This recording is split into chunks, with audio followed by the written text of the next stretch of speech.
কাঁথাপুরীর কাঁথা না খেতাপুরি হইব। খেতাপুরীর ফাইনাল লুক আমিও জীবনের প্রথম বানিয়েছি, আদিয়াও জীবনের প্রথম শুনেছে। এই কাঁথাপুরি খেয়ে খেয়ে বড় হয়েছি। লালবাগের ঐতিহাসিক নাস্তা খেতাপুরি বানালাম নিজের হাতে। এই দেখো কত সুন্দর, দারুণ হয়েছে। সাথে চাটনি আছে ধনেপাতা টমেটোর, মজাই মজা। এখন আমরা খাবো, রাত বাজে 11টা।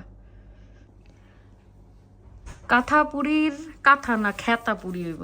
খেতাপুরীর ফাইনাল লুক আমিও জীবনের প্রথম বানিয়েছি, আদিয়াও জীবনের প্রথম শুনেছে।